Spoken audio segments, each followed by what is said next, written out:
Jackman. Neil. What's up, buddy? How are you?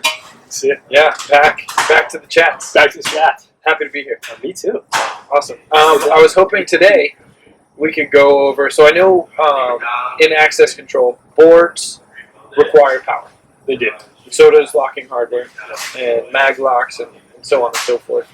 And I know there's a couple options when you come across kind of a situation like that. Yeah. We have POE on one hand. Yep.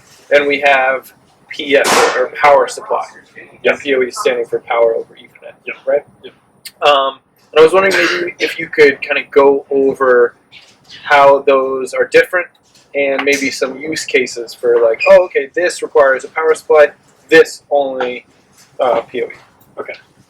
So I guess the first way to define POE versus power supply is what they're actually hooked up to. So POE is going to be connected to a switch, and that's going to be that switch or that router is going to be injecting power into the Cat5 cable, traveling over the Cat5 cable, and then we split it off. Right, so data and power. Data and power through Cat5. While power supply, that's plugging right into the wall, and it goes through a little mini transformer, and that plugs right into the controller.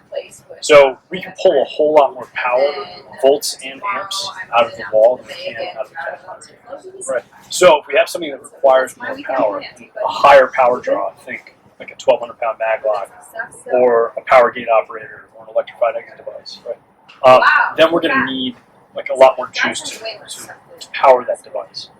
Right, so you can't do POE in that. So we wouldn't want to do POE. Really, the only time we want to use POE is when we're working with a rim strike or something that just doesn't have a lot of amp.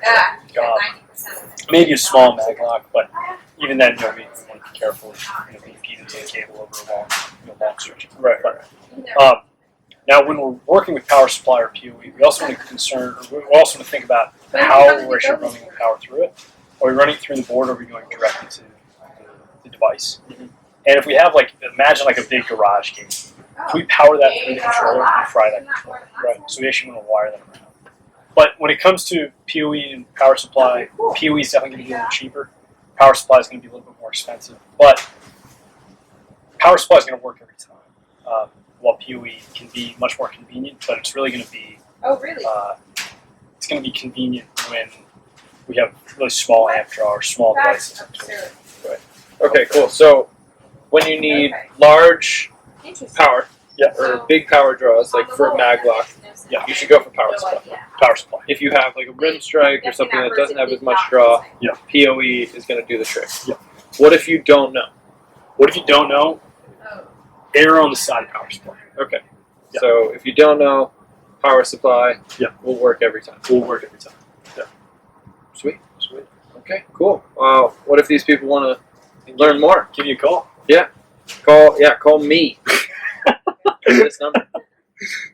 Right here. Yeah, that's funny.